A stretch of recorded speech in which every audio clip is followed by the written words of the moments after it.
Jaipur Mumbai train में firing की घटना को सुनकर लोगों के रोंगटे खड़े हो गए थे, लेकिन घटना के बाद आरोपी कांस्टेबल को पकड़ने की घटना भी हैरान करने वाली है। दरअसल फायरिंग की घटना को अंजाम देने के आरोपी चेतन सिंह के हाथ में AK-47 जैसी ही खतरनाक ARM राइफल थी। इसी से उसने 4 लोगों पर गोलियां चलाई थी। इस राइफल से वह और भी बड़ा कांड कर सकता था।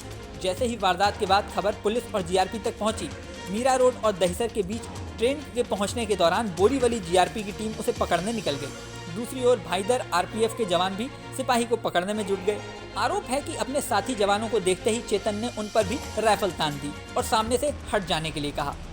मीडिया रिपोर्ट्स का तो दावा है कि चेतन के हाथ में ARM थी, इसलिए उसे पकड़ने गए जवान एक बार डर गए और पीछे हट गए।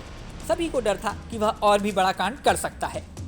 हालांकि तभी जवानों ने देखा कि कुछ ही दूरी पर दहिसर की ओर से एक लोकल ट्रेन सामने से आ रही है। चेतन ने लोकल ट्रेन को देखते ही राइफल अपने हाथ से फेंक दी और पटरियों की ओर दौड़ने लगा। बस यही वो मौका था जब चेतन को पकड़ा जा सकता था।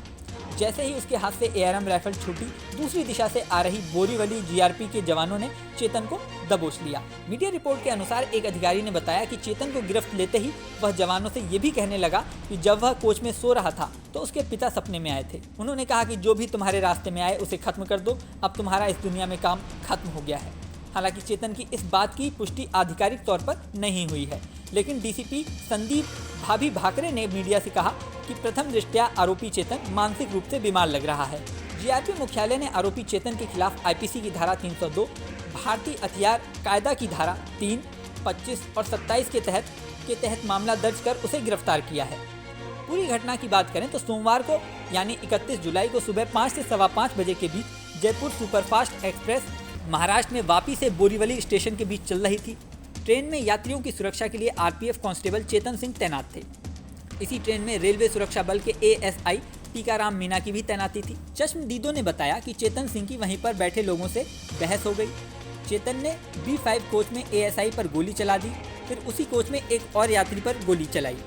इसके बाद ट्रेन में पेंट्री कार की ओर बढ़ा और यहाँ रास्ते में एक यात्री पर गोली चलाई। फिर पेंट्री कार की अगली बोगी S6 में जाकर इस गोलीबारी की घटना में 4 लोग घायल हुए, जिनमें 3 की मौत भी हो चुकी है। चौथे यात्री की भी मौत की खबर आ रही है, हालांकि अभी आधिकारिक पुष्टि नहीं हुई है। इस मामले में अब सियासी दांवपेच भी शुरू हो गए हैं। आगे जांच में क्या होता है ये तो वक्त ही बताएगा। इस वीडियो में फिलहाल इतना ही। जल्दी नया वीडियो लेकर आपके सामने फिर आएंगे। बने रहें न्यूज़ नेशन पर।